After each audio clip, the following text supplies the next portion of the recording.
It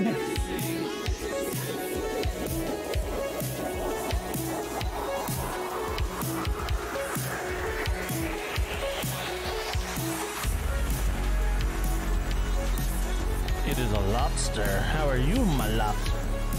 My lobster friend.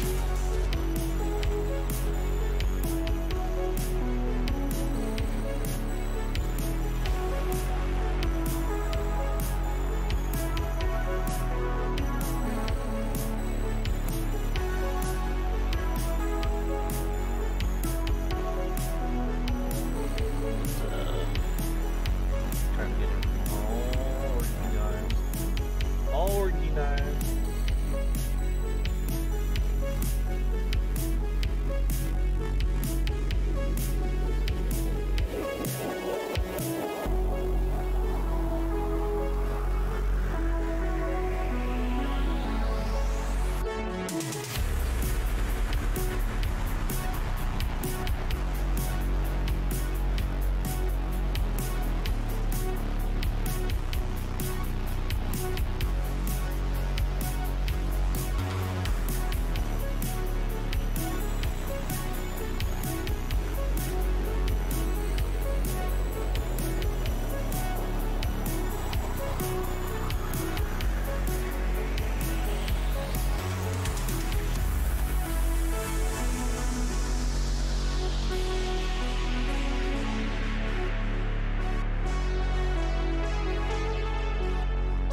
Charm somewhere else, and what if you increase the inventory size? Hello. What you realize is that actually that constraint around your tiny inventory is a big part of what makes the game work in terms of some of the things you have to think about what you're picking up and what you're not, and that Tetris is kind of a big part of the experience of playing. And you know, for a while we had an auto sort button, and as soon as it went in, you immediately realize that no, that doesn't work at all, and it takes away some part of what's core to playing the game. Yeah, I just want to call it one of the big things about we're really excited about with the trailer that we were able to show at E3 was really getting to see the cinematic, or a sneak peek at what the cinematics are. So, you know, one of the things we talked about is the game is a remaster. Yeah, got things working here. We felt like the game, Maybe. You know, again, it's a legendary game. We wanted to make sure that the storytelling and the cinematic quality matched kind of the game. It deserved more than a 4K up-res or an AI up-res of 20-year-old cinematics. And so we went in, we partnered with our story and franchise development team. They call SFD at Blizzard. They're responsible for all those amazing CG cinematics. And we partnered with a company called Access Entertainment, and we work together to take the story shot for shot when we make all the cinematics. So 27 minutes of amazing CG cinematics. We get a better event sort this of Maris's journey and following the Dark Wanderer, and you got to see a little taste of that. Take two was disappointing, and we can't wait to show more.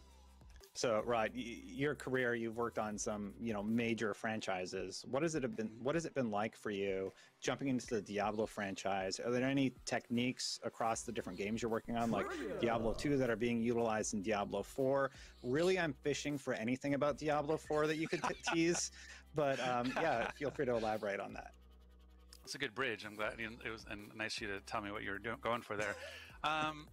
Two things. I mean, one is like from a sort of going from leading, you know, the Gears of War franchise to now leading the Diablo franchise, it's definitely been different in a couple ways. One is, you know, when I was part of Gears, I joined Epic in 2005, and I was part of really Gears from the very beginning. I pretty much had a hand in shipping all versions of Gears, and at some point I kind of became, you know, I was the creative director up at the Coalition as well as the studio head, and I knew, like, when you had a question about Gears of War, you come to me and I can tell you the answer. I knew the lore, I helped create the lore, and those sorts of things. Coming into Diablo, which is one of my favorite franchises ever, and it's been around for 25 years. Like, this December will be the 25th anniversary for D1.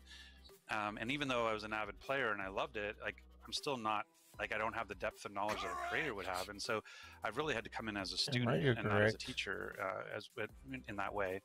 And then the other is really just sort of the pandemic. I mean, made the decision to like move from Proud of you. Vancouver and start Get one a AP whole new point. journey with my family and work on a new franchise. And Resurrection looks I fun, had man. 8 days in the office before the pandemic really hit, and we started work from home. And so for the last 15 months that I've been the executive producer for the franchise, I've been doing it through calls like this. And so trying to lead a team and multiple teams, because we've got, you know, Diablo 3 and Diablo 2R, we've got Diablo Immortal and Diablo 4, like helping to guide those teams and work with them.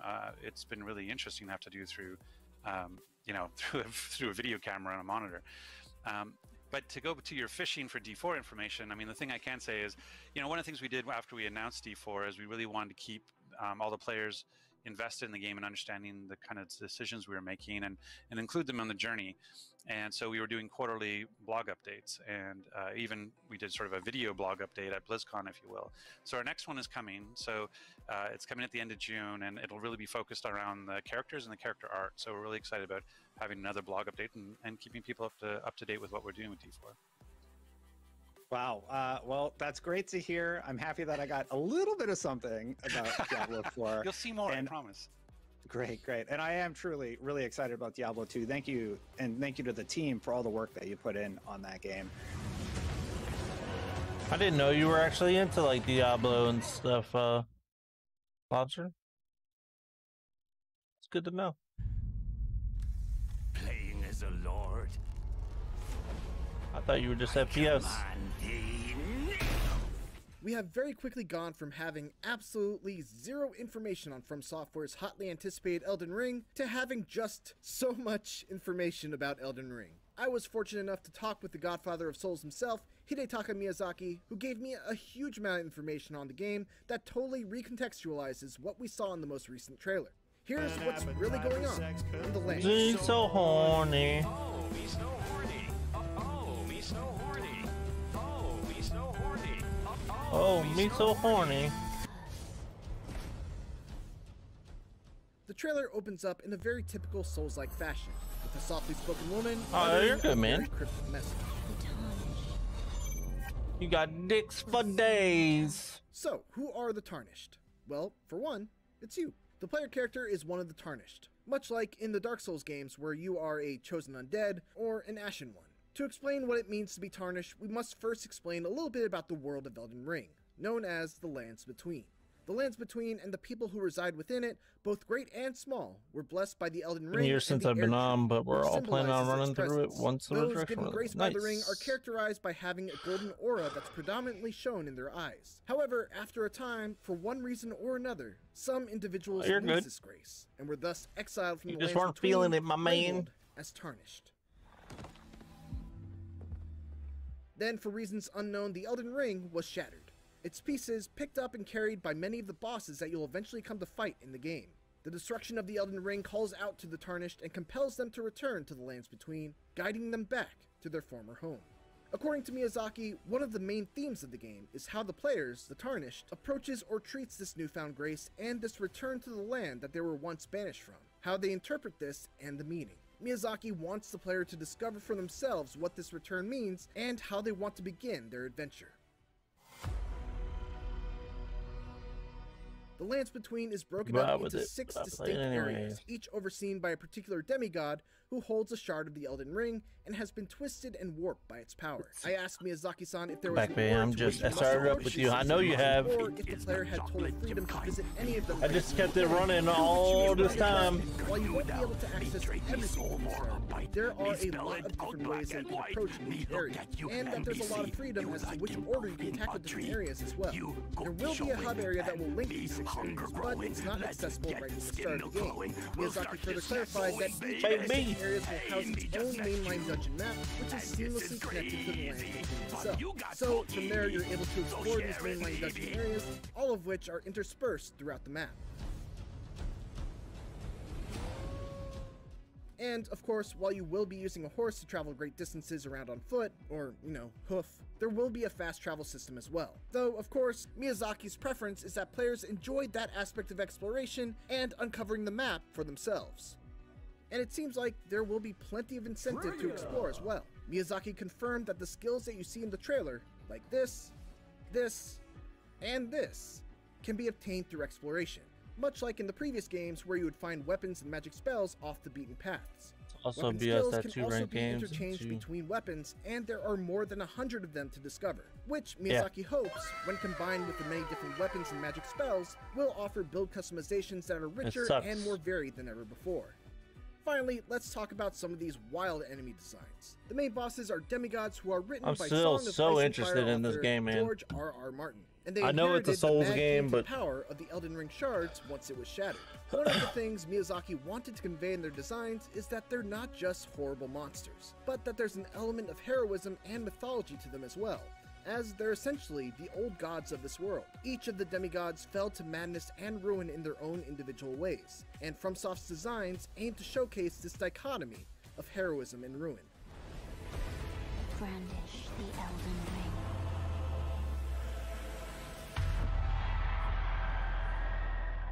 A key focus in Elden Ring is to empower the player with a feeling of freedom, not just in the way in which they explore, but also in the ways they approach encounters in various situations. To that end, stealth is now a viable option in certain situations, like this moment from the trailer. You're able to crouch, sneak, and be less easily detected and called rest. And if you're stealthy enough, you can even bypass certain areas, or potentially get to a position where you're able to easily assess situations from afar. I never need to buy anything with all the freebies. Wanted to create these opportunities all I gotta do is keep messing up the screen over and over again. And below them and around them, and to assess how they're going to confront that or not, as the case may be. So stealth, while it is a simple implementation, it allows for a lot more of these possibilities. In addition to using stealth, another key gameplay feature is the ability to summon spirits to aid you in battle. This is nothing new to the Souls series, but what's different here is that you can actually summon the spirits of enemy characters as allies to assist you in battle.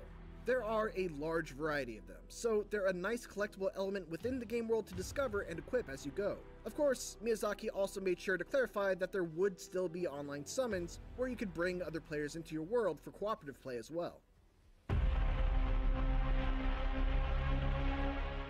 Of course, one of the most marketed selling points of Elden Ring is George You got the R.R. bug! Martin. The way Miyazaki describes it, Martin created Elden Ring's foundations, building up the world's history and mythos, which was subsequently iterated on by FromSoft. For example, Martin created the Tarnished You and enjoy the Lost it. Grace, a spurring Does it moment look for the cool? player character.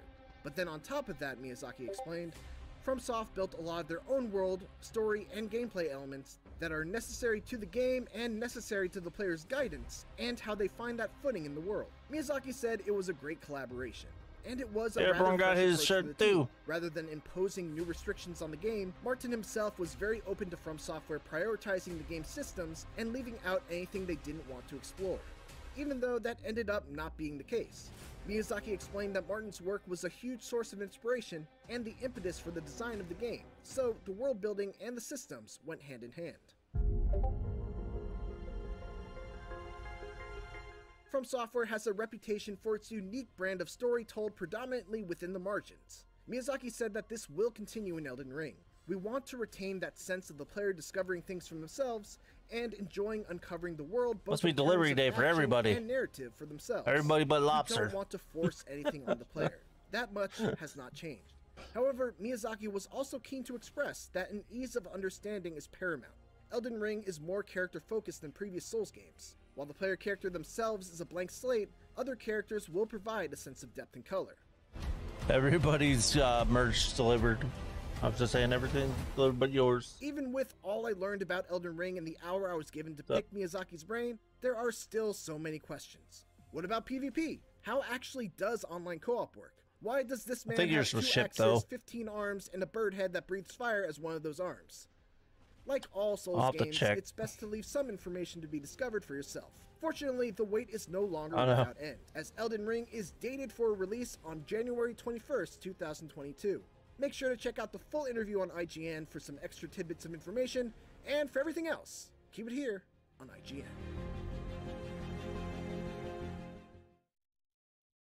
Marvel's Guardians of the Galaxy game is on the way, and to talk about it, we have some extra special guests. Hey, true believers, this is Bill Roseman, VP of Creative here at Marvel Games.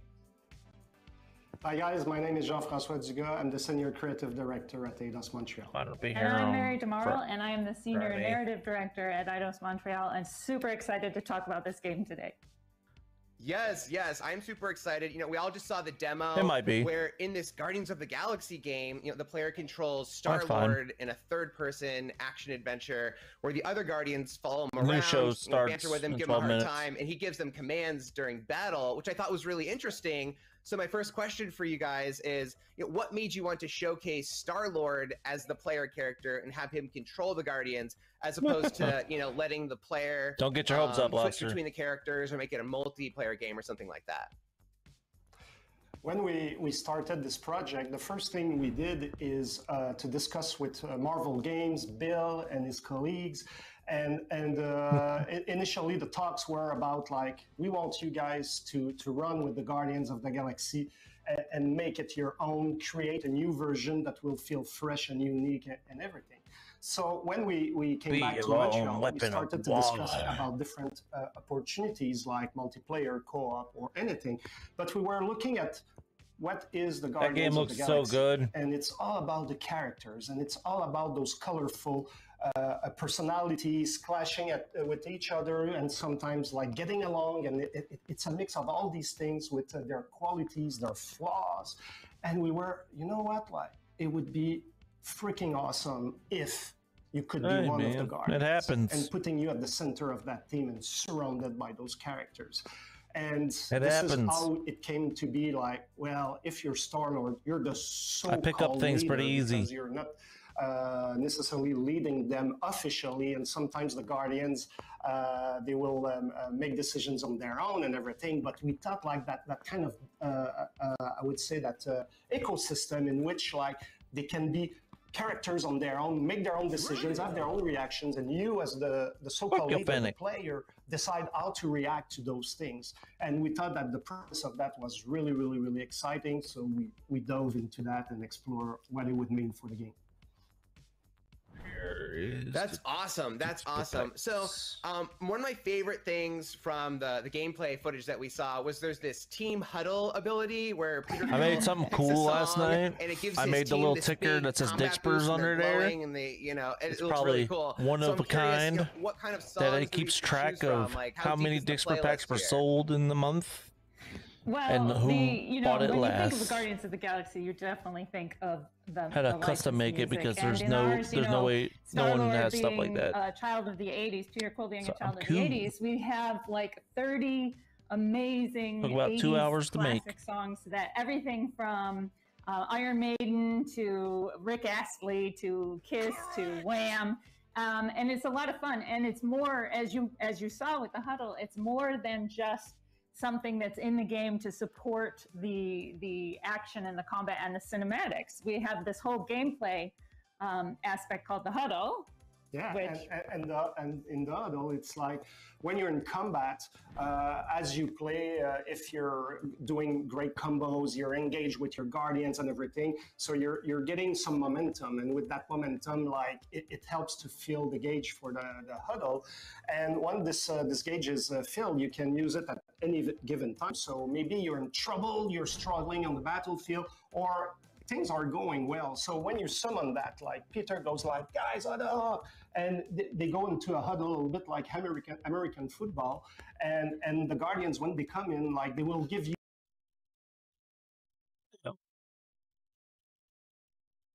Up in the chat, they take it forever. What the fuck?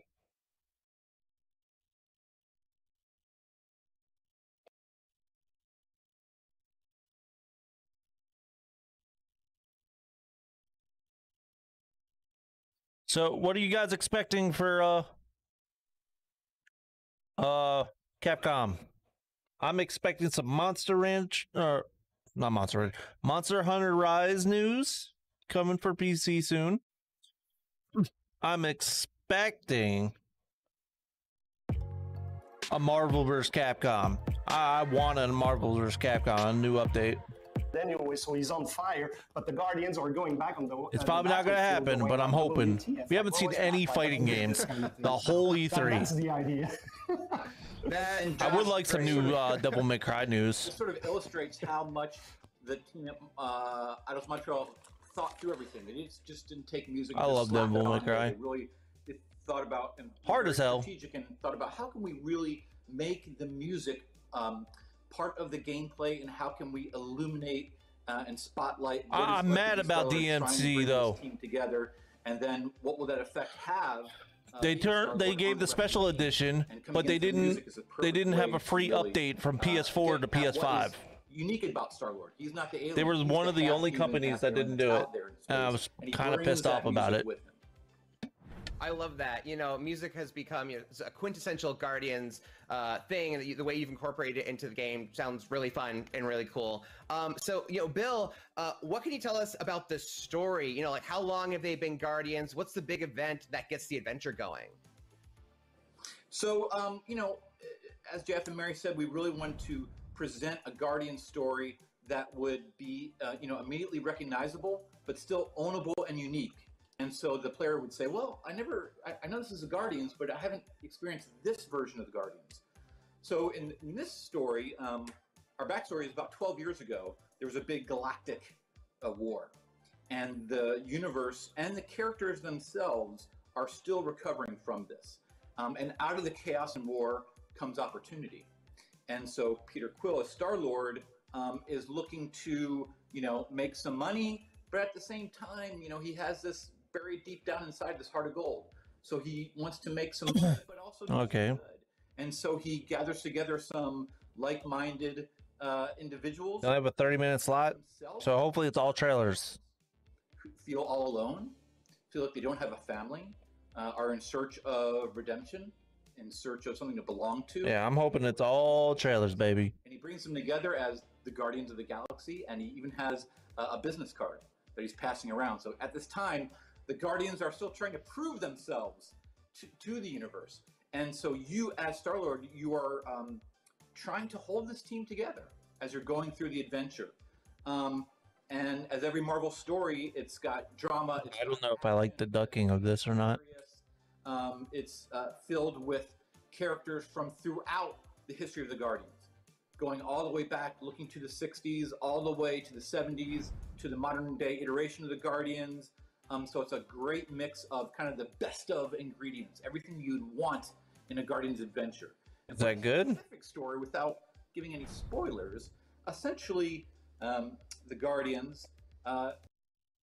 if you will, and they turn out to have grave implications across the universe. And every good Marvel story is a sense of responsibility, you know, power and responsibility. And they feel we caused this to happen, we must solve it. And the rest of the universe looks at him and says, you know, a talking raccoon, a tree, you're going to solve this? And you as Star-Lord said, hey, we're more than this. And yes, we are going to take care of this. And have fun along the way. Very cool, very cool. That sounds like a really intriguing setup. You know, in the footage we saw what appears to be at least the initial villain of the game is Lady Hellbender, who I recognize from the totally awesome Hulk comic book, but I imagine a lot of people have not seen her. They don't know who she is. Yes. So what can you tell us about why you chose her and what is she up to in the game that she's given the Guardians such a hard time? Well, when we I can jump in on that one, actually. Yeah, please do. Yeah, go ahead, Mary. Yeah, let me jump in. That was See if that's a little better or not. really came from the collaboration with Marvel. It was really, really great because we basically started working on that storyline, and we would come up with ideas for, you know, roles in the story. And in this case, we needed to find a character. Look at the big old T-Rex. We're going to attempt a con, and who is a very, very tough gangster-like person with how we were looking at it. And we approached Bill with it, and we were saying, hey guys, what kind of character could fill this role? And it was at that point that Bill came back to us, Bill and his team came back to us. Boss battle! Well, you know what? We think you should look into Lady Hellbender. And so we did, and he passed along the comics to us, and we started reading all about her and everything. And we were very pleased to see that with a few little tweaks to our storyline, she was the perfect character for it. And that's kind of how she came into our story. A few little tweaks, she That says. is really cool because I do love that about Marvel games in general, of using characters that a lot of people maybe haven't heard of. I remember when Spider-Man was announced, Mr. Negative showed up. People said, "Who's that?" And now again, there's this, "Who is Lady Hellbender?" So I feel like people are going to have a really good time meeting her. And I think I saw her two goons. Pro place an epic unit in the footage as well, right? Those Redskin guys. So I think people are going to be. Yes, I think the people are going to be happy to see what she's all about. And again, that's why the team is so smart. We just, we give them all the ingredients. We say, oh, you want to make a Guardians game? Here's all these books. Here's all these comics. You do a deep dive into it, and you come back and tell us what catches your eye. And in that way, as you said, we can have characters that people know very well, and then we can sort of introduce characters to the world. And what that does is it just opens it up. And again, it picks characters, and Jeff and Mary did it. They cherry picked characters from throughout the Guardians timeline and mixed it all together in a way that no other medium has done before. And so they're going to tell a story that is very units, but also very surprising. And because of this mix and little tweaks here and there they made, even the most diehard Guardians fan isn't going to know where the story is going. That sounds very cool. That's actually all the time we have for now, but thank you so much for talking. You still got a minute 43. Galaxy game. It looks really cool. I can't wait to play it. And for everyone at home, it's coming out on October 26th this year, which is very soon. And stick around for more. Thank you. Thanks for the time, Josh. Thank you, true believers. We hope you love Guardians of the Galaxy.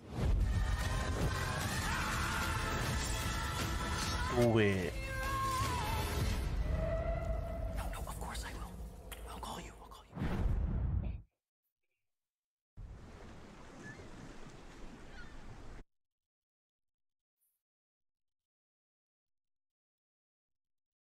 What if you got a chance to peek into the mind of the developers behind those games as they watch their hard work get completely destroyed right in front of them? What is happening right now? That's exactly what happens on every episode of Devs React to Speedruns. We invite you to ride along with the developers as they watch, react, and enjoy some of the craziest gameplay by the most skilled speedrunners on the planet. Tune in every Saturday for a brand new episode. If you're not following IGN, we're constantly updating our feeds to bring you the latest news, gameplay, custom original content, the best user-generated videos and art,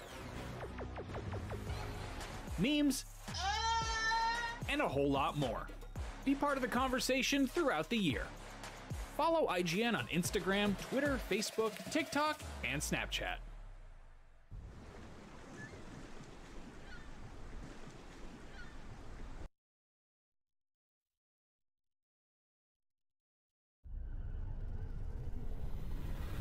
Oh yeah, here we go.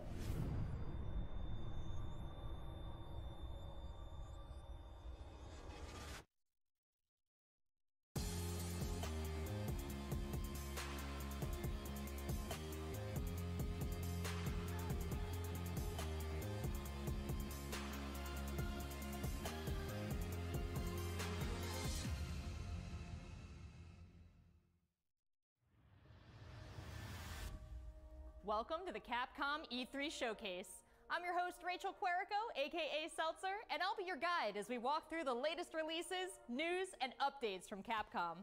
We'll hear from the Resident Evil Village team, share some news from the world of Monster Hunter, and get the latest on Ace Attorney.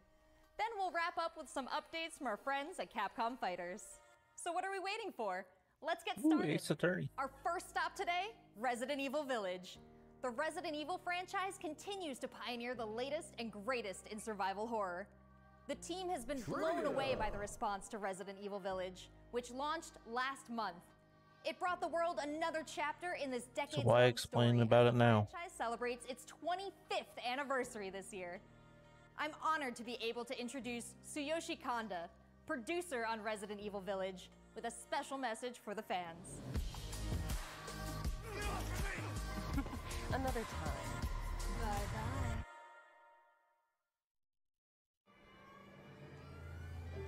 There's nothing to fear. Where's Rose? She's everything to me.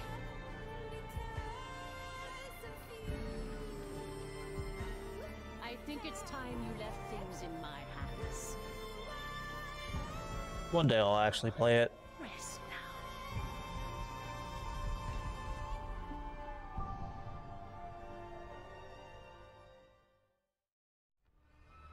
Hi everyone, my name is Tsuyoshi Kanda, producer on Resident Evil Village.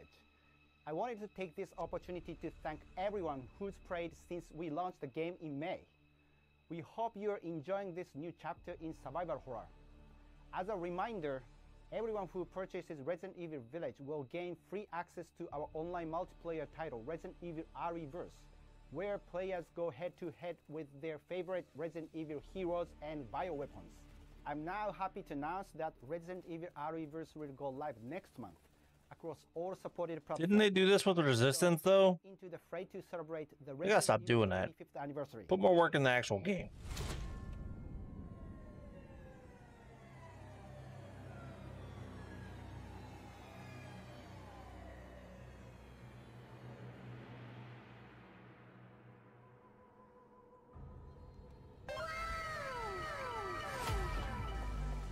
Thank you, Kanda-san, for that wonderful update.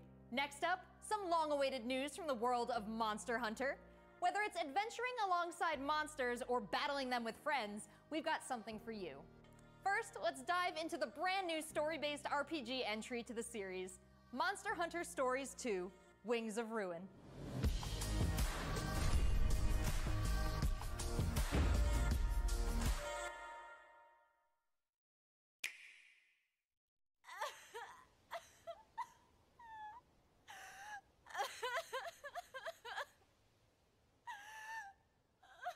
This was his fate.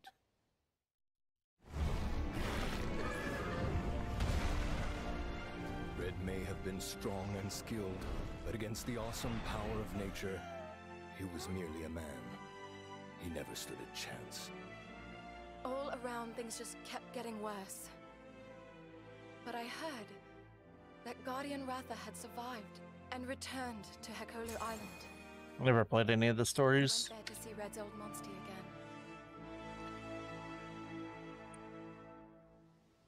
Then, of course, that's when I met you. You were given Red's kinship stone, and now a Rathalos egg. This is destiny. This is the legendary monster, Ray's Wing Ratha, the monster with the wings of ruin. It's said that a beat of its wings can bring about waves of destruction. Many people believe there's a connection between the strange happenings and the wings of ruin. The pits are appearing everywhere, and they're emitting a strange light.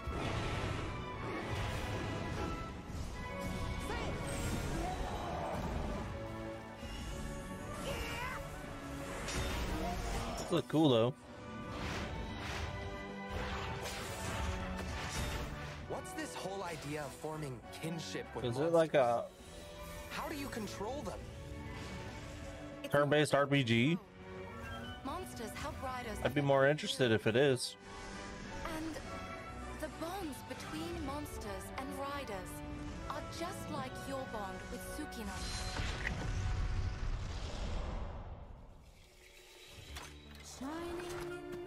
What kind of power does Ratha really have? Why are all of these pits appearing? And who are those people who want to take Ratha for themselves? All I have are questions. If there's worry or doubt in your voice, Ratha will become anxious too. He needs to know that you will protect him no matter what. I can sense the flames of his life force weakening. The burden of such great power is too much for his body to bear. That's what we need. We need another Skies of Arcadia game. Can you hear it? Riders can bond with monsters. Surely you can groove with fellow humans. They have the power of kinship. They're friends. They're monsties. Humans carry the strength of everyone they meet. That makes them strong. My friends here taught me that. I believe in the strength of humanity.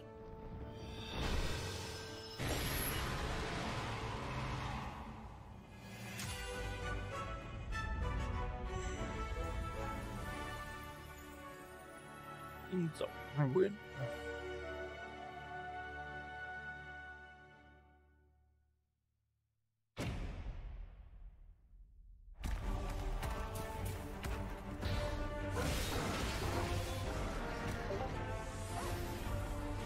So it is turn-based RPG style.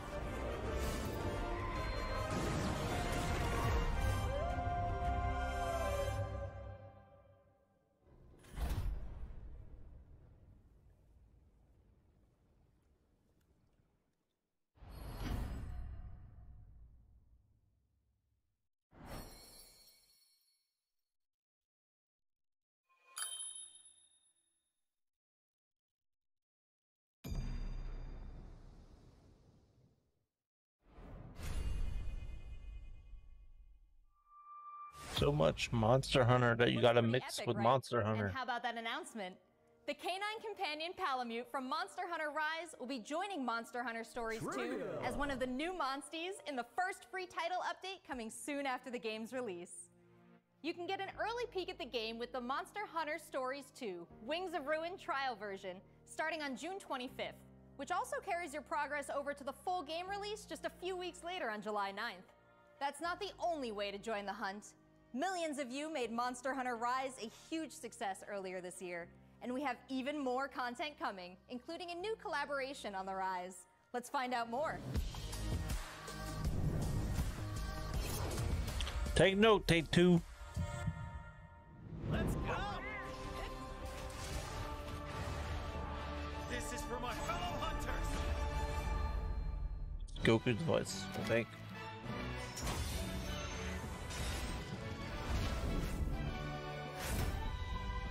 Rathalos 30 minutes of Monster Hunter. Might be. Get ready. They did say what they were gonna show. I have a good feeling. What will it be? Moon's blessing emerge.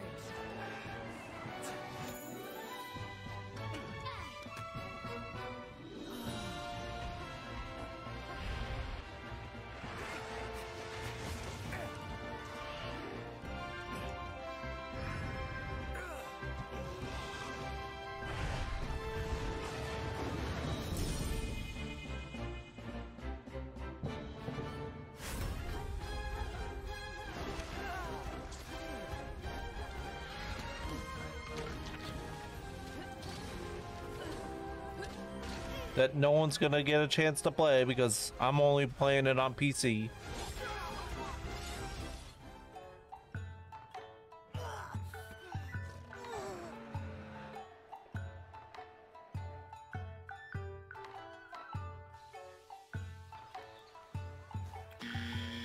Kamura is like my second home.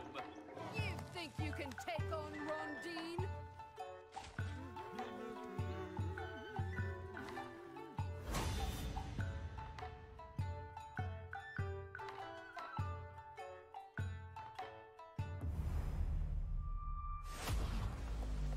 There has never been a better time to be a Monster Hunter fan, with all the new updates to Monster Hunter Rise and the launch of Monster Hunter Stories 2 this summer. We can't wait to hear about your own stories of adventure. Well, that's not the only thing Capcom has in store for us this July. Fans of Phoenix Wright will have new chapters to explore with the release of the Great Ace Attorney Chronicles. North American and European future attorneys will finally be able to get their hands on the Great Ace Attorney Adventures and the Great Ace Attorney 2 Resolve, which were previously only available in Japan. You'll travel back in time to the late 19th century Japan and London to play as Ryunosuke Naruhodo, Phoenix Wright's ancestor, in this action-packed prequel. Now let's hear more about the story. So then, let us unravel this mystery.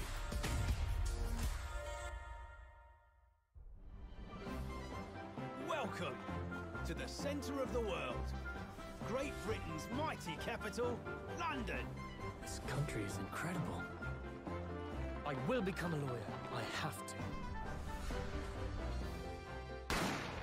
So then, let us unravel this mystery and discover what events led to this curious murder.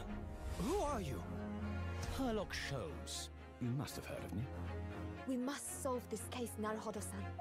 Let us engage in the art of Herlock Sholmes. Well, What have we here?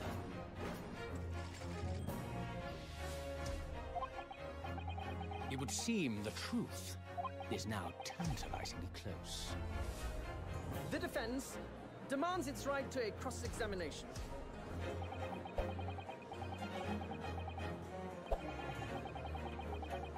Objection!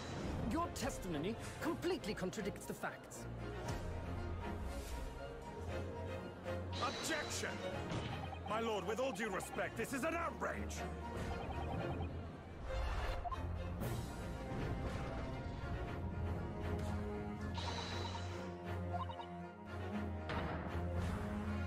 You're the best lawyer in the world.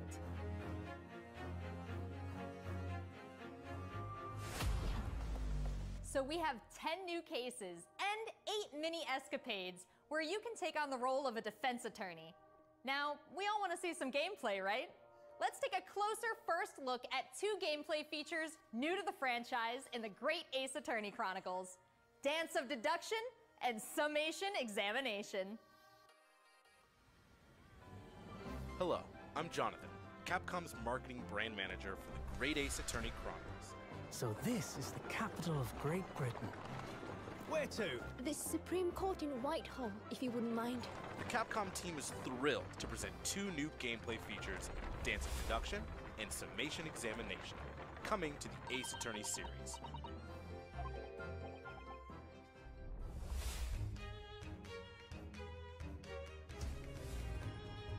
While investigating to prove your client's innocence, players will come across conspicuous situations that require further examination with the help of Ryunosuke's legal aid Susato and the brilliance of deduction from Detective Herlock.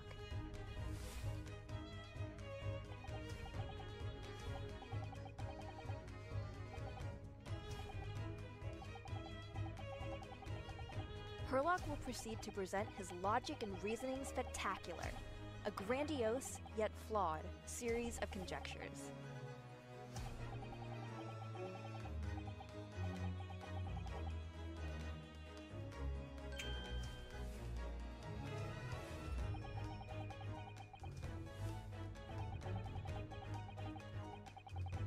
Bump, bump, bump.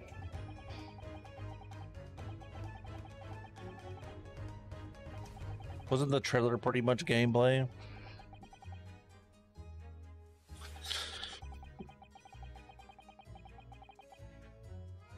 I honestly don't. I haven't played any of these games, and I don't think I'm ever going to.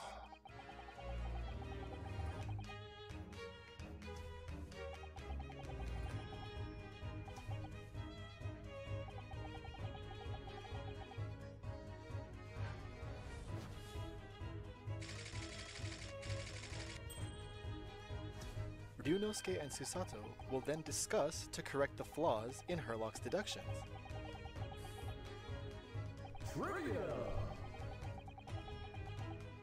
At this point, players will be prompted to search for clues that help identify. I mean, this is a remake of an old game, so. And reveal the truth to the mystery. It's a port.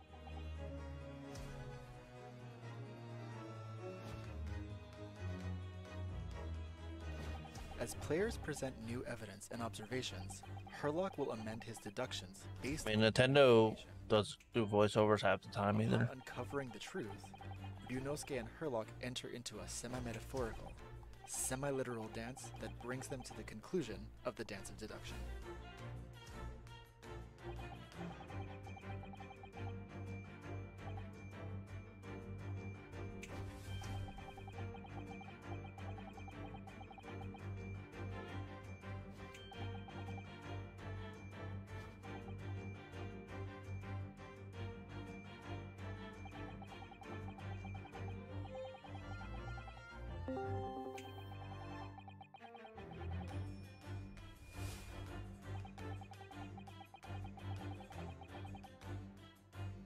Boom.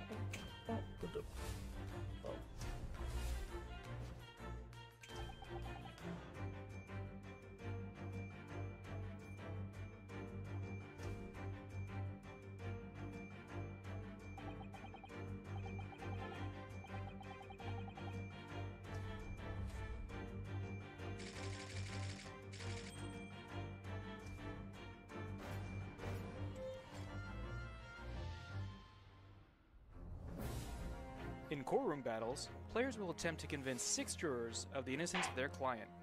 Their progress will be displayed and represented by 2 scales of justice, one black, representing a guilty verdict, and one white, representing a not guilty verdict. Objection! In summation examination, take the stand to face off against the jurors, all of whom provide explanations as to why they've reached their guilty verdict.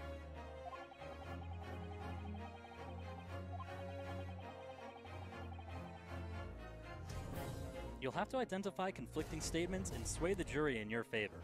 Examine each statement carefully and select 2 contradicting jurors to call out the flaws in their logic.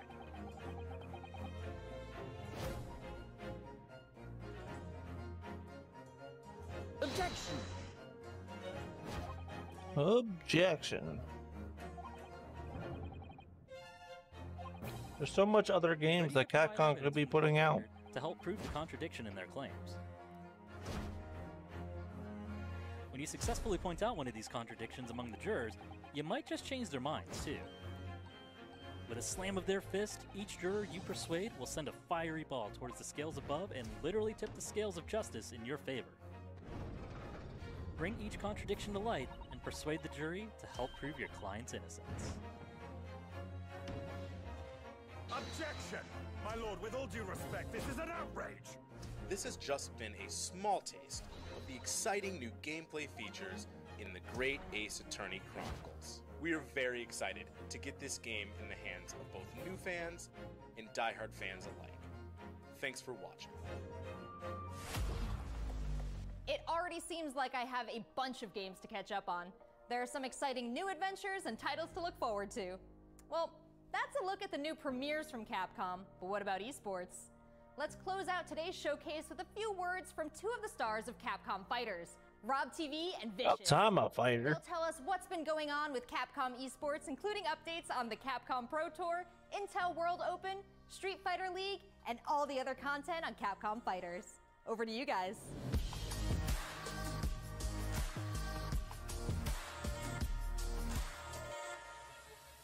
What's going on, everybody, and welcome to the Capcom esports presentation for E3 2021. My name is Vicious, commentator for the Capcom Pro Tour as well as Street Fighter League, here with competitive Street Fighter V player and host extraordinaire, Hollywood, Rob TV. What's going on, Rob? Oh my goodness, Vicious. Host extraordinaire. That just sounds beautiful. It has a ring to it, and I think that's the perfect word to describe what we have for everyone today. Street Fighter V, Capcom E3, it just feels right, and you feel the electricity in the air. Nice! Nice! What? That was nasty! And there might be some people at home, Vicious, who don't fully know what competitive Street Fighter V is. The long and the short of it is this. We travel all around the world, state to state, country to country, and we try to bring our opponent's life bar from 100 all the way down to 0 and feel pretty goddamn good doing it. That's right, Rob. If you think you're the best in your region, sign up for Capcom Pro Tour to prove it and become possibly a world champion at Street Fighter V. The double perfect, the way he looked at the camera like... Don't ever expect another man to control it. So in this year's CPT overall, it's a series of tournaments that have $5,000 on the line for each tournament, but that money alone, that's not what's really at stake here. It's about making it to the granddaddy of them all, Capcom Cup. Item just reset in grand finals of Capcom Cup. So behind me, you can see in all of its glory, the Capcom Pro Tour 2021 official stage and set, and that's a place that you are very, very familiar with. That's right, we take all of our events and broadcast it live from this stage, and we check out all of the top competitors from each and every one of these regions. And speaking of, the Capcom Pro Tour has shaped up a lot. 2021, we have 32 events going on in the Capcom Pro Tour, spanning across 19 different territories. So there's so many opportunities for players from around the world to get that ticket into Capcom Cup this season. I'm absolutely excited because, again, that is a big change from what 2020 was into what we could expect for 2021. And Mago is your first qualifier for Japan for the Capcom Pro Tour. Not only can you catch the Capcom Pro Tour live on the Capcom Fighters channel, you can do so on a plethora of platforms. We have it on Twitch, YouTube, Twitter, and Facebook. Of course, if you don't catch it live, you can also check out the VODs for all the competitive studying you would need to become a successful Street Fighter V player, as well as catching some of the community-focused content that we have on Capcom Fighters. We have No Neutral, the official pre-show of the Capcom Pro Tour. We have sets where we take players from around the world and play off in an exhibition first to 10. Not only that, actually, we do have Street Fighter League that's happened season after season, non-stop action, 6 teams of 3 duke it out in this battle tournament series to see who will walk away with the championship and the $150,000 prize pool. Street Fighter League is something that you don't want to miss because normally we only have 1v1 content, but now I kind of lost interest in Street Fighter. And every decision that you make is not just about I'm good at it. It's Look just for more news on I'm more Mortal Kombat. later this year. It's Oki time. What's gonna happen? He checks it. He checks the movement. What's happening? It's so good. Let's not forget, the Intel World Opening is happening right now. Top players representing 11 regions around the world are competing for their place in the World Finals happening next month. Be sure to check out the official website for more information, including current standings and broadcast schedule. To commemorate this event, everyone who logged in during this period will receive an exclusive competitor title and dojo object. You do not want to miss this. I highly recommend everyone to stay tuned for future Capcom Pro Tour updates on the Capcom Fighters channel. And again, we've had so many events so far. We started off with the Japan region. We've had a couple of more events going on afterwards, but the action does not stop. In fact, we're going to be continuing off with the Midwest region for the Capcom Pro Tour. I know you're definitely excited about that. 100%. I mean, of course, your boy is from Ohio. Make sure you guys tune in to see the tournament. You do not want to miss some of the best Street Fighter V players in the world compete head-to-head. So it's you. I dare you to find better Street Fighter. I dare you. This is a game about being a world warrior. Capcom College Tournament play. Obviously, they got a rivalry. I'm the best in the world. This game has At least there was a game con on this presentation. Yeah, I was hoping for something new. I don't think we're gonna get it though. I told you it's gonna go to the limit, and I ain't lying to the beat. This is the ultimate Street Fighter V experience. This is Capcom Pro Tour.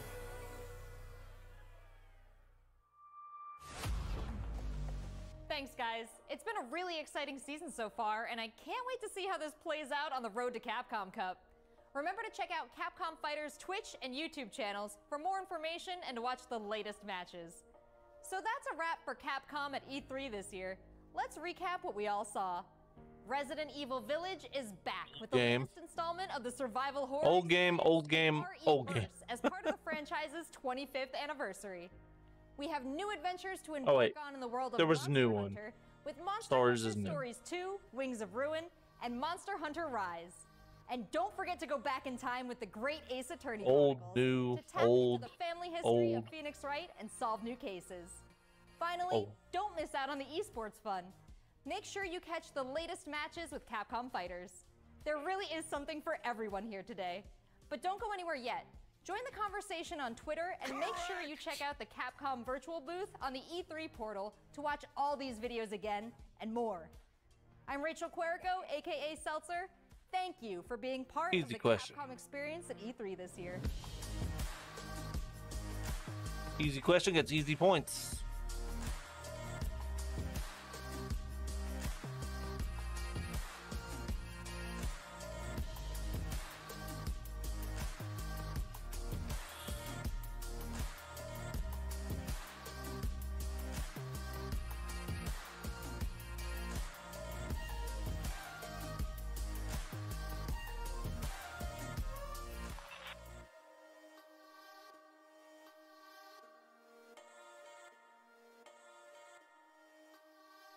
What's up, everyone? I'm Stella Chung, and in today's fix, Starfield makes a splash at the Xbox and Bethesda showcase. What do you think Razor's gonna do? I'm know when you can go on. I'm kind of curious. Diablo 2 Resurrected.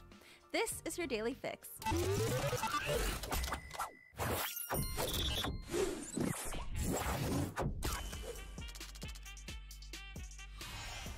Microsoft came out swinging with a look at the company's first new property in over 20 years, Starfield. The in-engine trailer begins on an alien planet aboard a vessel called the Constellation. Think they have a game? It talks about venturing into a field of stars, and we get a look inside the interior of the Constellation, which looks reminiscent of the space-age ships from the 60s.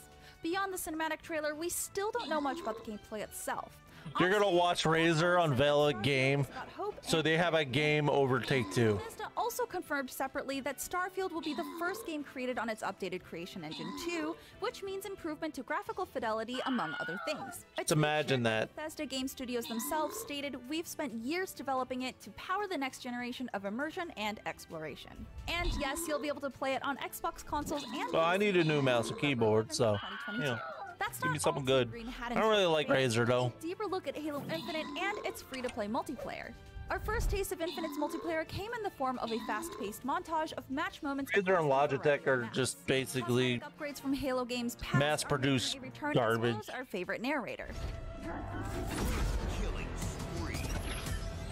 The free-to-play multiplayer suite will be crossplay and cross-progression.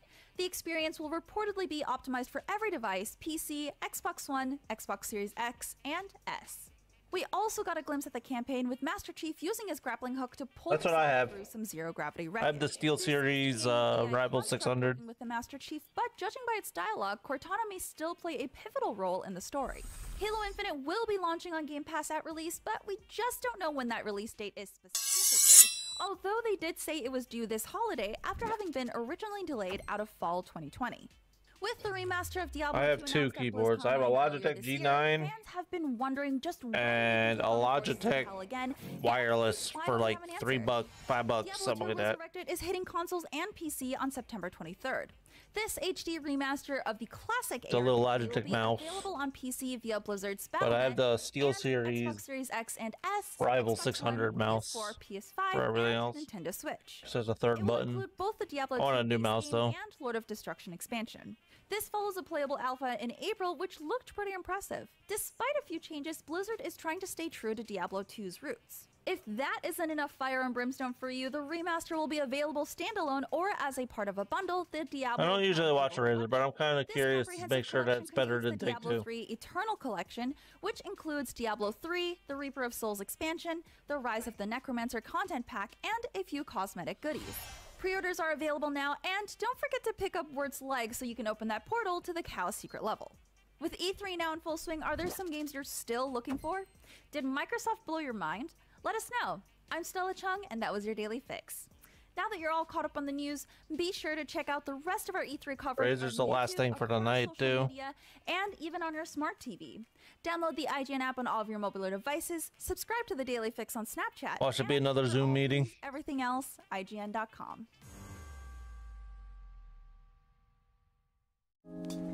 You're watching Summer of Gaming 2021.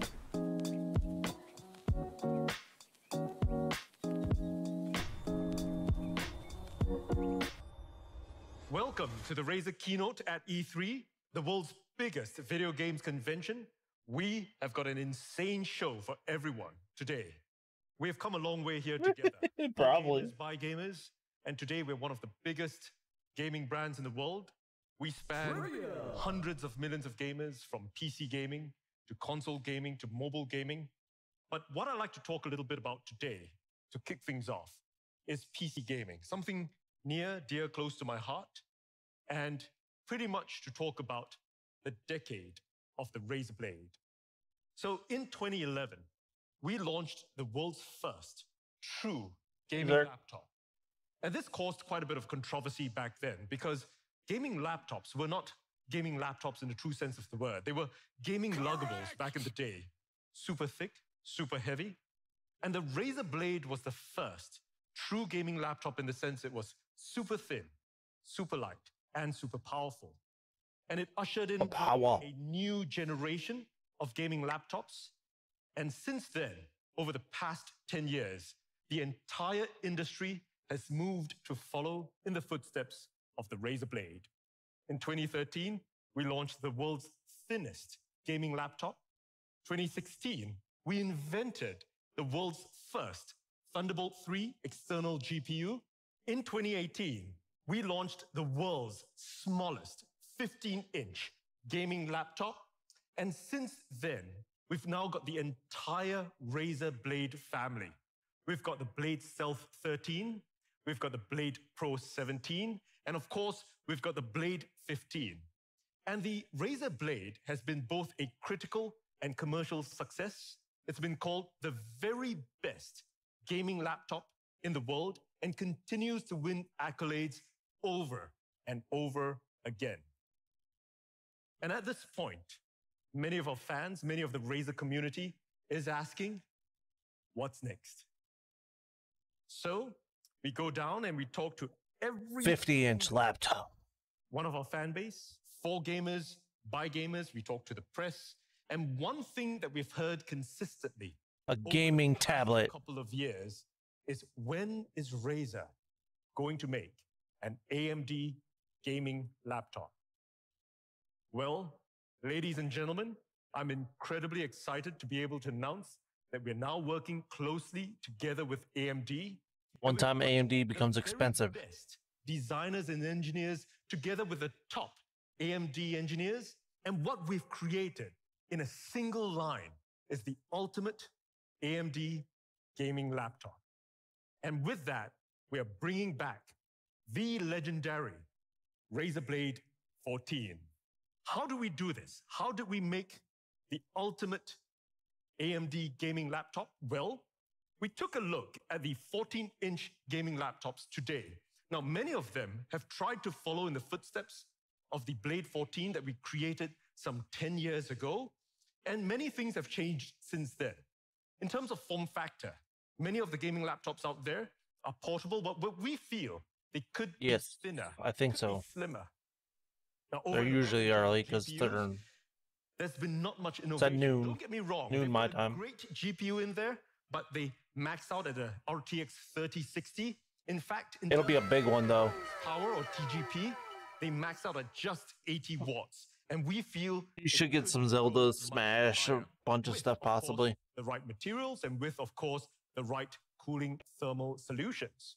Now, as we talk about materials, unfortunately, you want a 3060? Gotta buy a laptop. Really non-premium builds. Now, one thing that we do at Razer that all of you are familiar with is that we look at doing really premium builds. We've got CNC'd machined chassis. We want to make sure that you've got the best possible no flex kind of a chassis, but many of the ones out there don't have that.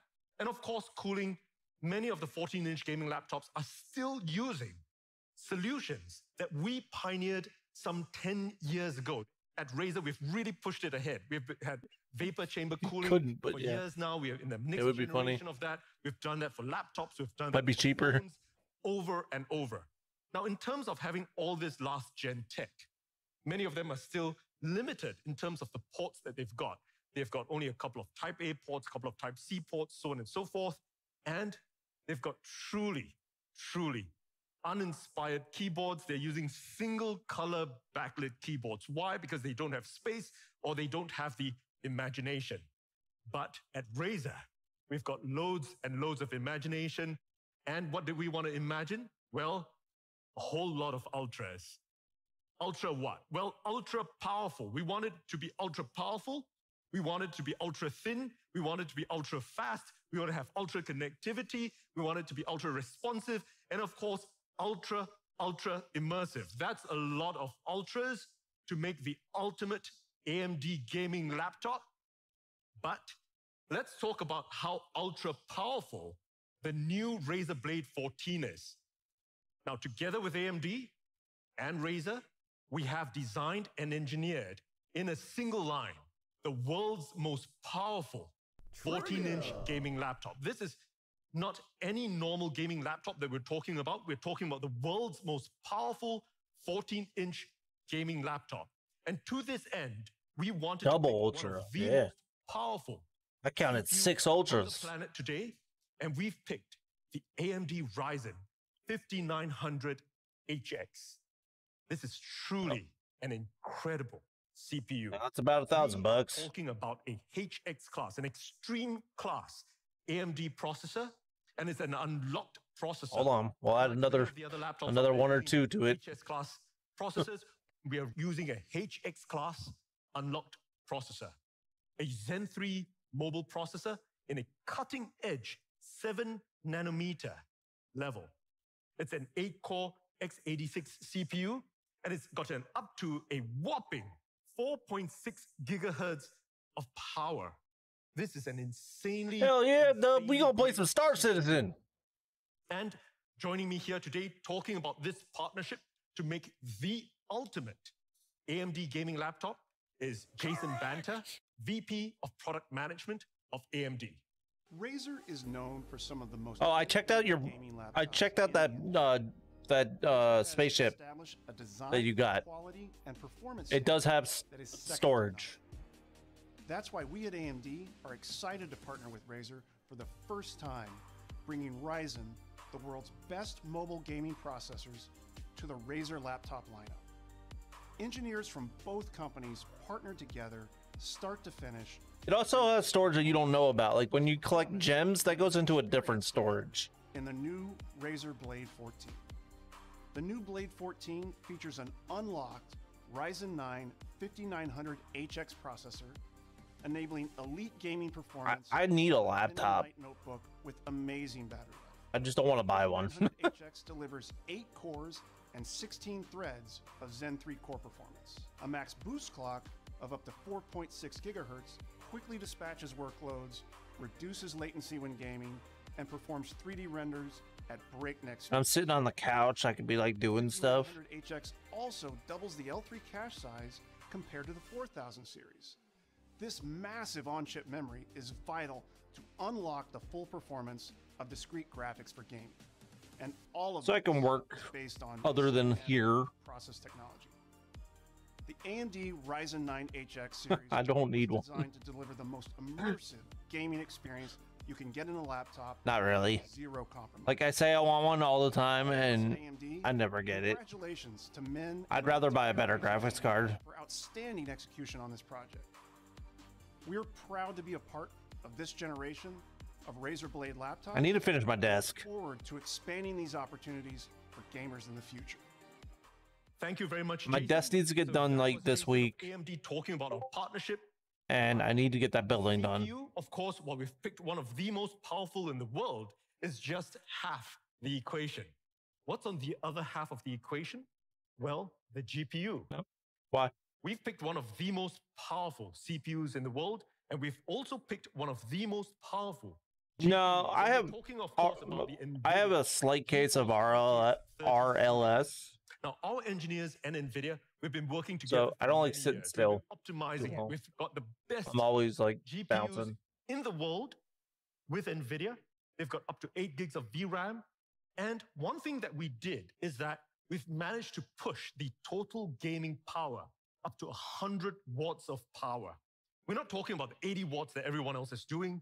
We've pushed it all the way to the limit, up to 100 watts of TGP, and in something as small and thin as a 14-inch form. Now my lap's gonna burn. Thanks, Razer. The RTX 3060.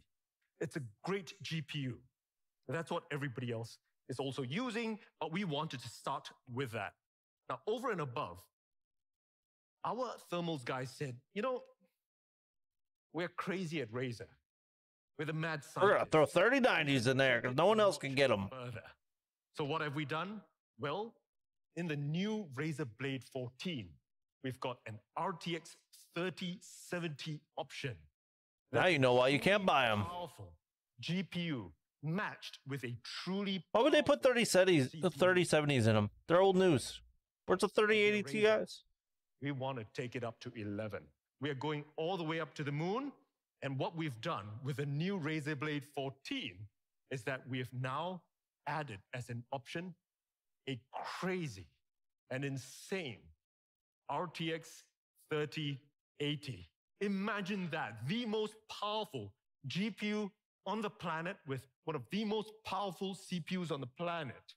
It's truly, it's not the most powerful. They got 3090s. And of course, joining me here on screen today from NVIDIA to talk about how we've put this crazy RTX 3080 into an ultra-thin form factor of the new Razer Blade 14 is Matt, VP, Global GeForce Marketing at NVIDIA, on screen. Thanks, Min, for inviting us to present at your event. Once again, we're excited to partner with Razer on the development and launch of a Blade laptop. This time, the all-new Blade 14 powered by GeForce RTX. For the first time, gamers can experience an RTX 3070 and 3080 laptop GPU in a 14-inch form factor. It packs incredible performance in an ultra-thin, sleek design. Wherever you go, you can play the most stunning and graphically demanding games because the RTX 30 series includes... He just said games. They never said games at all. Enjoy realistic lighting, reflections, shadows, ambient occlusion, and more. All of those make your games more immersive. Said it again. Is featured in many of today's most popular games. I see games. NVIDIA DLSS also has been widely adopted by games. Definitely better to take two. Magical. DLSS provides a huge boost to performance using AI rendering and looks as good or better than traditional methods. Dedicated tensor cores built into the RTX GPU do the AI processing. Now, in addition to the high frame rates pumped out by the GeForce GPU, NVIDIA Reflex low latency technologies give gamers the competitive edge in their favorite games. NVIDIA Reflex is now supported in 7 of the top 10 competitive shooters. But we're talking about laptops, so efficient power usage is incredibly important to making gaming laptops as thin and cool and quiet as possible. That's where our Max-Q technologies come in. Every aspect of the laptop, the GPU, software, PCB design, power delivery, and thermals are all optimized for power and performance. With the help of AI, high-performance gaming laptops are faster and better than ever before. Let me give you an example. Dynamic Boost 2. It automatically distributes the power across the GPU memory, and the CPU for maximum performance, whether you're gaming or creating. We can't wait for gamers and creators to experience the incredible power and the portability of the new Razer Blade 14. Min, thank you for your great partnership. Thank you very much, Matt. And that is the ultimate AMD gaming laptop, ultra powerful, and we just talked about it. But we've not just got true power. It's not just the world's most powerful 14-inch gaming laptop. Let's talk a little bit about how it's ultra thin. Now, how thin? This whole thing about this laptop. Well, it's not just ultra thin. It is the world's thinnest 14-inch gaming laptop.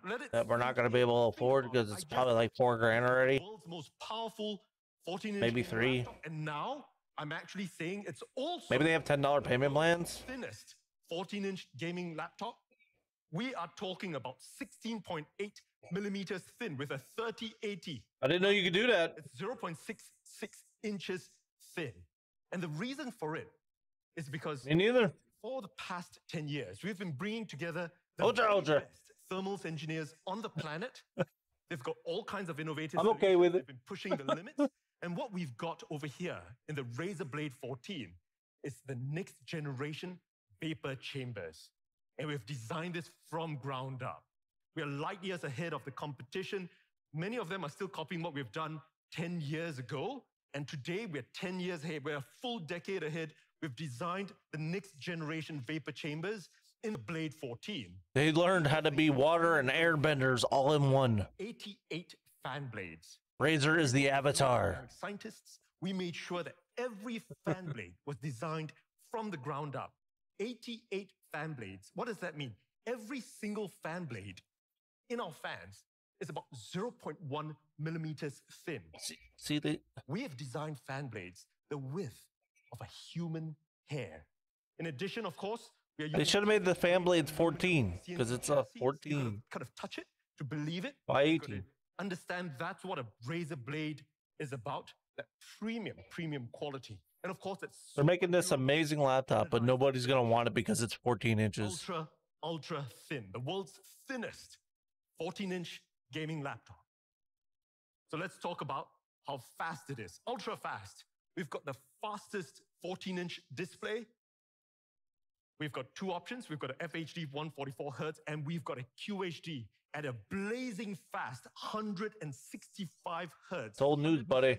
DCI P3 display, IPS grade. They have 240 Hertz nowadays. Premium, and every single display is custom calibrated right out of the factory. Ultra fast. Now let's talk about connectivity really quickly. Ultra connectivity. Lots and lots and lots and lots of ports. We're talking about Wi-Fi 6E. We've got Bluetooth 5.2. Now, some of the gaming laptops, or the 14-inch gaming laptops, don't even have space to put a camera there. It's a Windows Hello I ports. We've got on one end of the chassis, we've got a Type A, we've got a Type C Gen 2. Why do we want a Type camera? C, is Gen 2 charging. It's got a display. They're always shitty. In addition to that, we've got HDMI 2.1, which has an output of 4K 120 hertz. Now, on the other end, we've also got another Type A, another Type C. We've got lots and lots of ports. Ultra connectivity. Let's talk about how responsive it is. Ultra responsive. It's got a full anti-ghosted keyboard. We've pioneered this many, many years ago. Now, one of the things I'm really proud of is how buttery smooth. This is like melted butter. The precision touchpad is. It's a beautiful touchpad. You've got to touch it to believe it. And unlike all the other inspired keyboards, Ultra premium. Razer Chroma RGB keyboard. It's a fantastic keyboard. It's an incredible keyboard. It's got a beautiful key travel. You got to try it. That's one thing I haven't done on my keyboard is change the colors of my keys. It's ultra responsive. And now let's talk a little bit about how immersive Too lazy. the new Blade 14 is. And what we've got incorporated inside this is THX spatial audio, giving that beautiful spatial surround sound all around you. Everybody wears headphones. We're using it with upward firing speakers. That's a truly, truly great set of speakers. And at this point of time, I'm sure most of you guys watching, some of you guys may be skeptical. We've made it so powerful. We've made it so thin. We've packed it chock full of all kinds of features. This is like a laptop, which is 10 years in the future. What have we compromised? And at Razer, we do not compromise. Correct! You'll know it if you own one of our Blade laptops. We do not compromise. And some of you may suspect we may have put a really tiny battery in there. Absolutely not. Because on a single charge, the Blade 14 runs for up to 12 hours.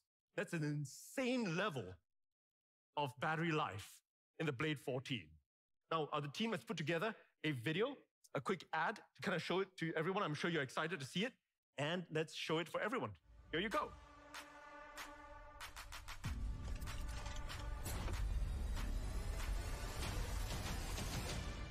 Yeah, this is what I'm made of. This is for the throne and the kingdom. Up to. The king's here, yelling freedom.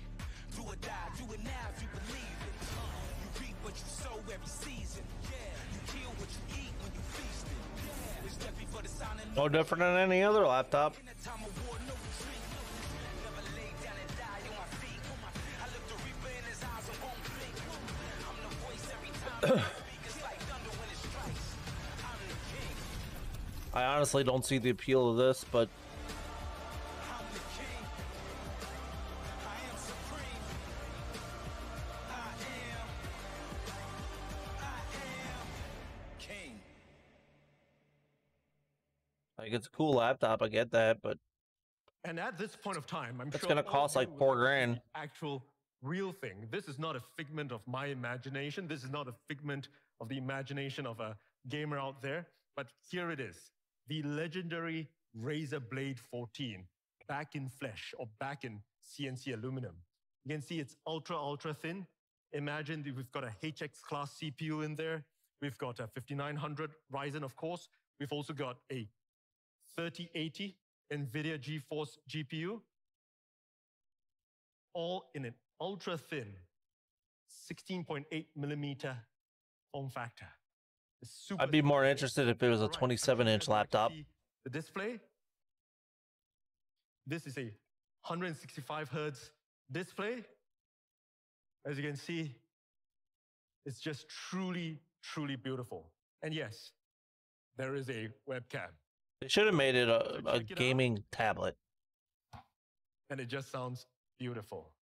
So, this is the new Blade 14. It's so compact, packing a 3080. Imagine that. And really quickly, to take us through this is the world's most powerful 14-inch gaming laptop. It's ultra powerful. It's ultra thin. It's the world's thinnest 14-inch gaming laptop. Just imagine I'm saying that at the same time. Ultra fast. It's got ultra connectivity. Look at all the ports on both ends.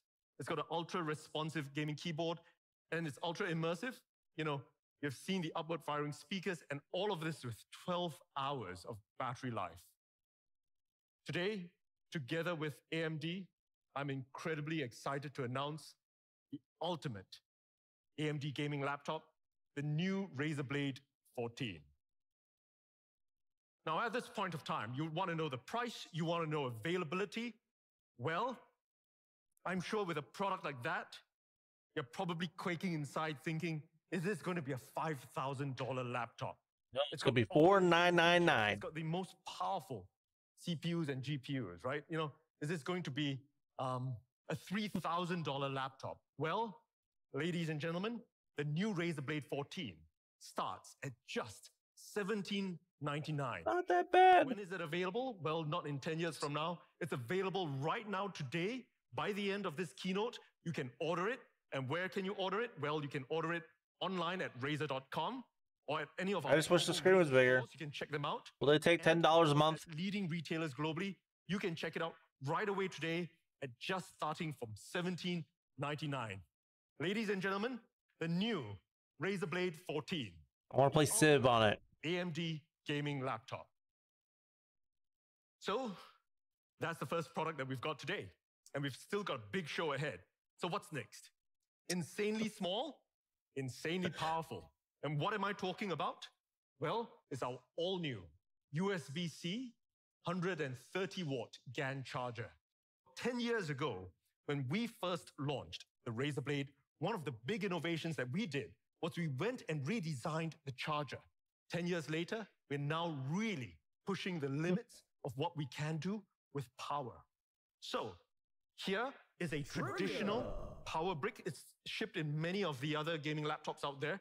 Not a Razer laptop, but this is often in many of the other gaming laptops. This is 130-watt size of a power brick, all right?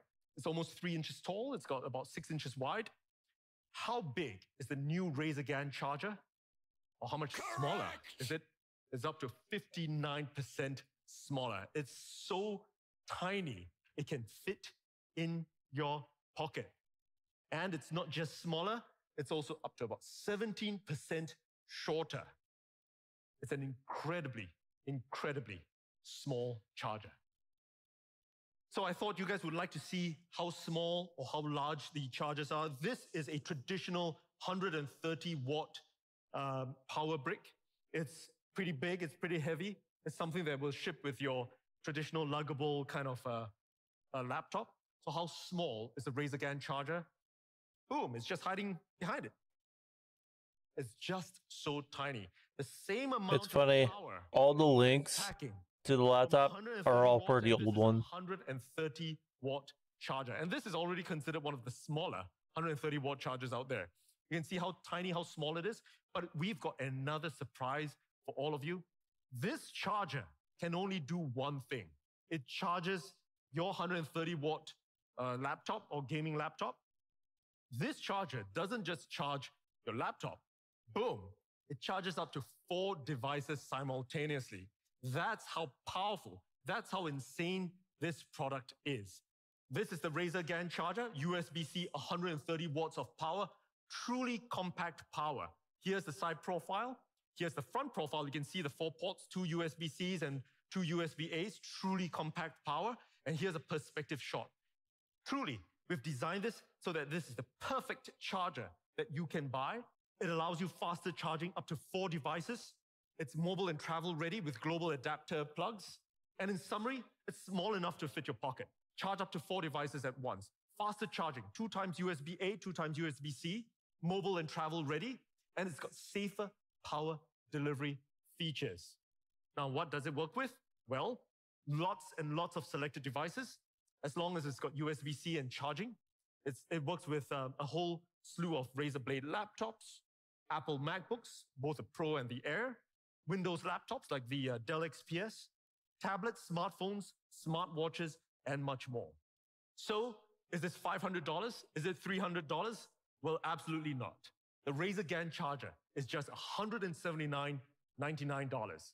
You can pre-order it right now, and we're shipping within the next 30 days. And you can buy it, of course, at Razer.com, any of our Razer stores, and at leading retailers globally. This is the Razer 130 watt GAN charger, and you'll want to be making your pre-orders right now because this is truly the ultimate charger. Next up, Pixel Perfect. Well, a couple of years ago, we launched the Razer Raptor 27. What do we have with it? With $108 for a charger, everybody. Still a 27-inch form factor. It's got an IPS display. It's got a beautiful QHD resolution display. Now, what we've done is that we've upped the refresh rate from 144 Hertz from the previous generation to a faster 165 Hertz refresh rate. In addition, we've looked at how to ensure that there's tear-free adaptive sync. It's not just using NVIDIA G-Sync, but it's also compatible with AMD FreeSync Premium. And we've got one of the best display panels in the industry. It's got a 95% DCI P3 color space, HDR, high dynamic range display. And something I'm really proud of is that this is the world's first THX certified gaming monitor. And we've worked really closely together with THX, specifically with the gentleman, Eric Gemmer, who's got decades of experience in making sure that he certifies the very best displays in the market. And joining me on screen here today is Eric, talking a little bit about our partnership. Hi there. The 3060 version is $17.99. The 3080 version is $2,800. Gaming PC monitor, the newly refreshed Razer Raptor 27-inch. If you don't know, to become THX certified, a monitor like the Razer Raptor must pass 400 different tests run by the certification team and me. The THX certification process makes sure that the screen in question will perform remarkably well, and our testing process includes ensuring panels are lit consistently, colors are accurate, and the image is pristine and clear. The result is a stunningly good screen that is good for fast-paced gameplay and other challenging scenarios. More importantly, THX certification plus the Razer Raptor's fast refresh rate of 165 Hz and 1 millisecond response time means the screen will keep with your superhuman reflexes. If you're a creator, the THX certified screens like the Raptor have the added benefit of being a great option for color grading. If you've ever worked on an artistic endeavor and the colors you see look off compared to other screens, don't worry. THX's certified screens and our exacting attention to detail means the Razer Raptor 27 serves as a benchmark for color accuracy, so your next project will look true to your artistic vision. If the Razer Raptor is your main entertainment screen, you're in luck, because like all THX certified screens, the Razer Raptor 27 includes our renowned THX Cinema mode. When it comes time to enjoy your favorite blockbuster movie or TV shows, it'll look spectacular and pixel perfect by correcting for color, brightness, grayscale, and removing any excessive and unwanted video. So it's $3,000 across the board. If you want the 3080 version. Is a superb entertainment screen, and we hope you enjoy the quality THX certification brings to the new Razer Raptor 27.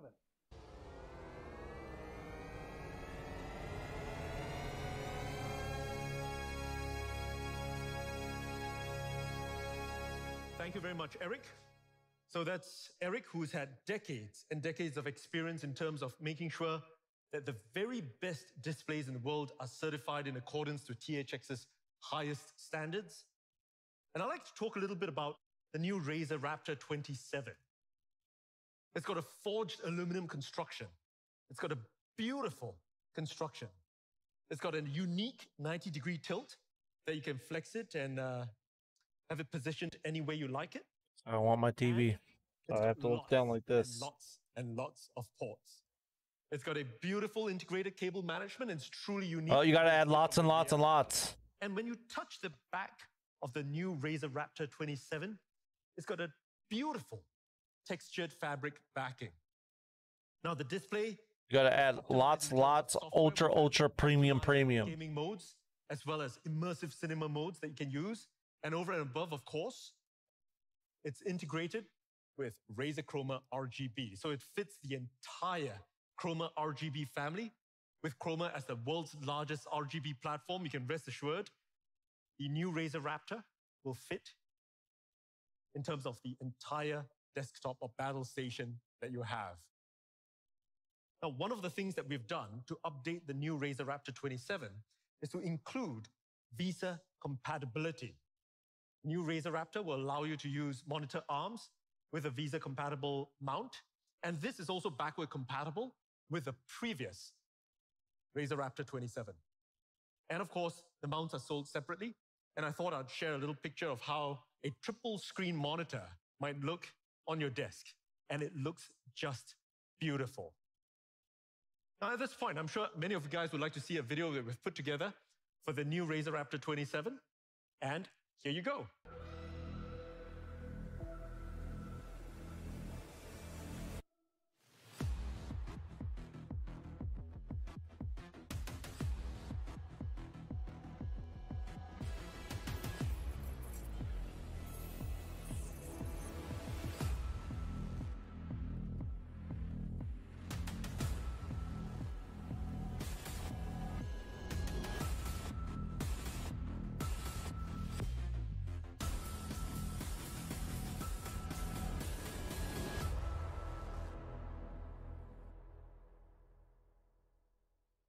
All right, so at this point of time, let's do a quick demo of the new Razer Raptor 27.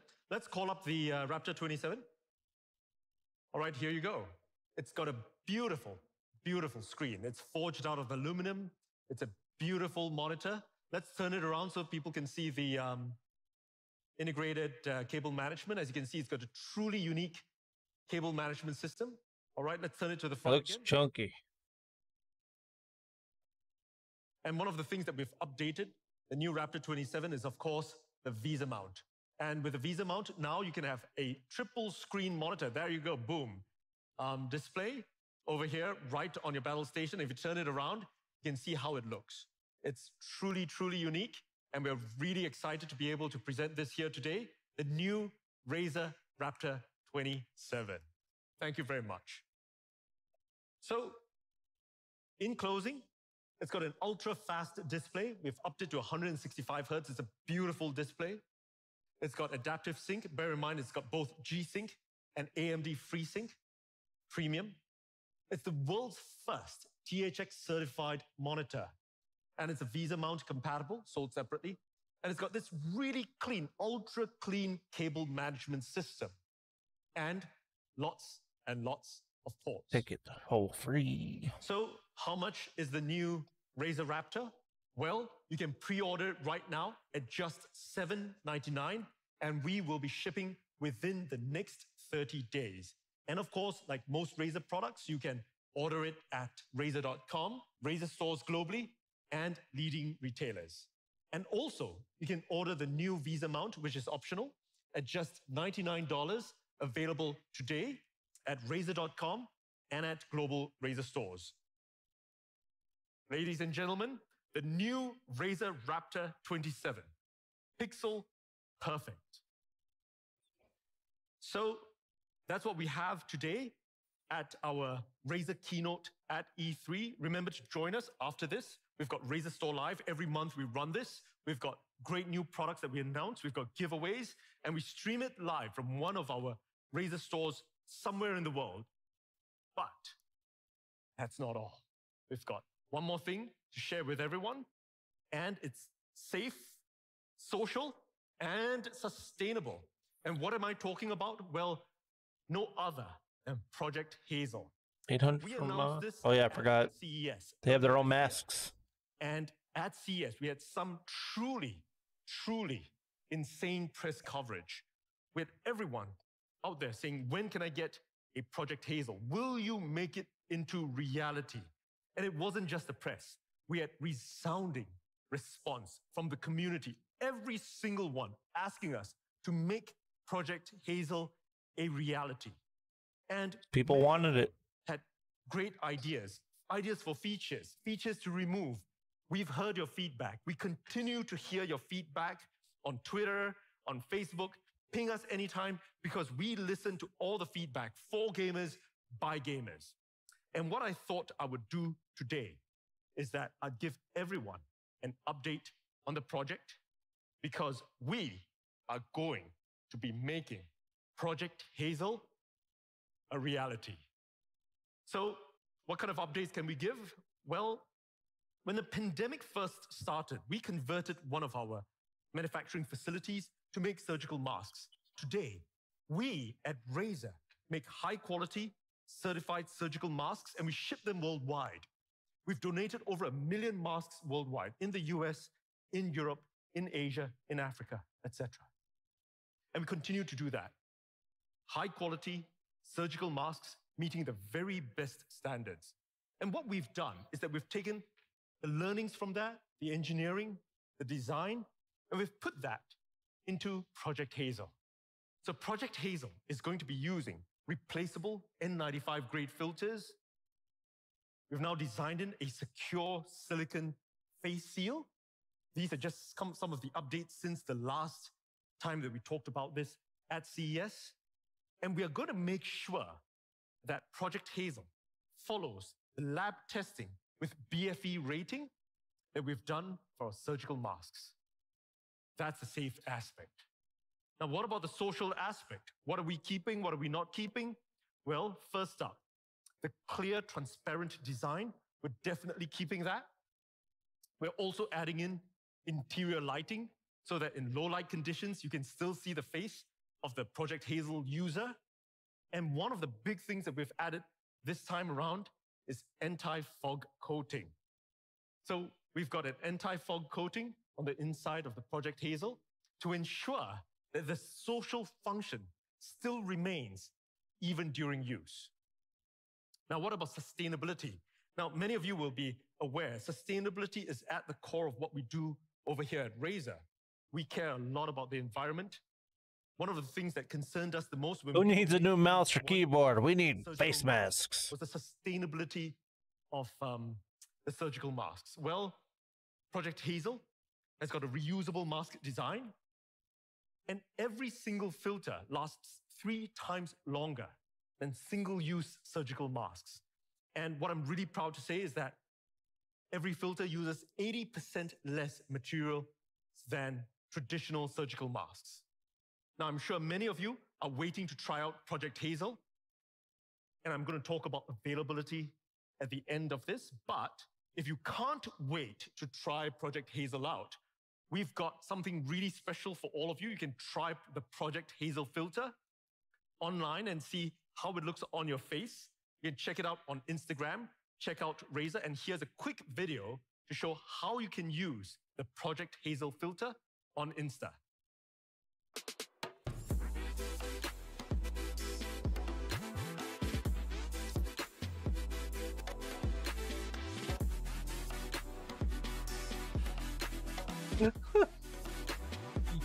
Come buy my filter. Now remember to tag us with your Project Hazel filters. You don't have to pay nothing for it, Dub. Just go on Instagram. Pretty cool giveaways for Project Hazel when the time comes for shipping. So that's what I'm going to do when I go to the grocery store. I'm just going to use the filter and be like, I got a mask on, look. At CES. Here you go.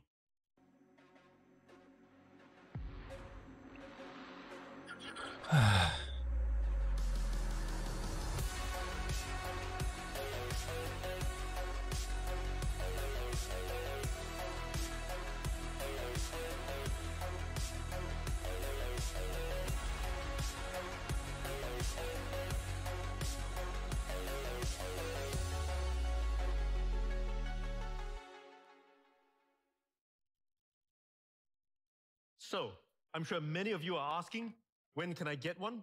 When do they ship? Well, with the insane demand that we're expecting for Project Hazel, we've put together a plan so that we can get as many of these units out to you as possible. We're going to have limited quantities right from the get-go. So once we start manufacturing, we're going to be doing sale by drops. We'll have all the database of everybody who wants a Project Hazel, and we'll send you information once there are units available. And our first drop is going to be happening early Q4. We're still perfecting it. We're taking in all the beta. So by the end of the year, we're going to see units out in the field, but the first drop is going to happen early Q4 once we've got most of the testing and certification done. And it's going to be available exclusively on Razer.com. And you can sign up now for all the information at rzr.to/Project /project-hazel. So thank you very much for joining us here today at the Razer keynote at E3. I'll be seeing you guys soon. Goodbye.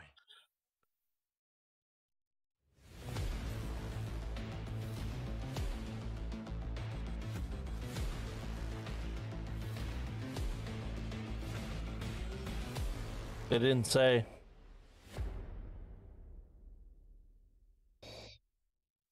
I'd say about 100.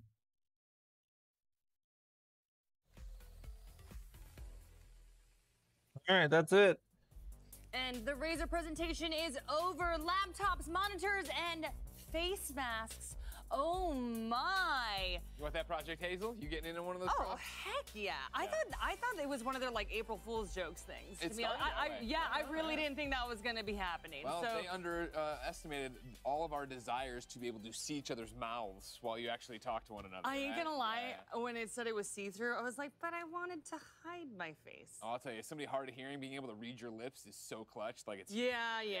I mean, regardless, it's super cool. Okay, but we gotta talk about the Blade 14. We don't. $17.99. Yeah, I know. Need that kind of funny games money. That's only the 3060. Well, first off, can it run TurboTax? All right, we heard. Yeah. What did we hear about? It's got the RTX 3080 built in, right? AMD Ryzen 50. You lie. GX processor. But can It's it run $3,000 for the 3080. TurboTax? Minesweeper, I mean, that's the big question. The big one right now. I mean, I'm not gonna lie, this is absolutely lovely. I like feel uncomfortable touching it because I'm How just light like, is it? Lift it up. all right. Toss it off the side. See what happens. Yeah, you want to catch? Just kidding. Scott, Come Jackie, on. They come would on. kick me out of here. I'd never come back. But it is really, really light and lots and lots of ports. So I felt many like ports. I felt Show like I them the heard that a ports, lot. yeah, when they were talking about all the let's show. USBs on the side. Yeah. I ain't gonna lie though, that is clutch. Oh yeah, Because totally. I'm always like, oh man, I wish there was more ports whenever I have any Oh, yeah. laptop. So I'm here for it. But it is extremely light, and also the THX. Catch. THX spatial audio. Yeah. I mean, that's amazing. 100%. Yeah, you know, I give PC gaming a lot of trouble, but I do play that SWTOR. You know, that sweater out there, that Star Wars: The Old Republic, and yeah, I would like to take that on the road. Wow. Okay, now I'm a let's. Sith, Taylor Sith, no big deal. Wow, It's true. that Look it up. joke. I know. It's not a joke. That's literally my character. Taylor. Well, I don't know. I think I'm just gonna call it. I'm kind of tired. I want to go take a nap, get some food.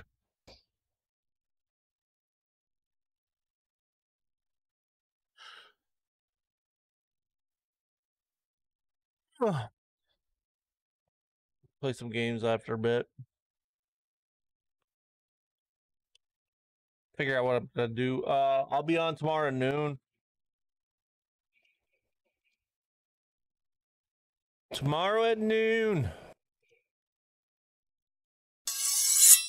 We're gonna go raid over my buddy Linger. He's on.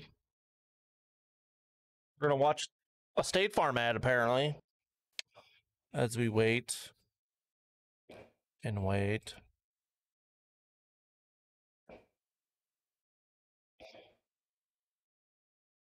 Yeah, he's playing wrestling. Thank everybody for coming out. Doing all the things you do. I will be back on tomorrow morning at noonish. So hoping to see ya.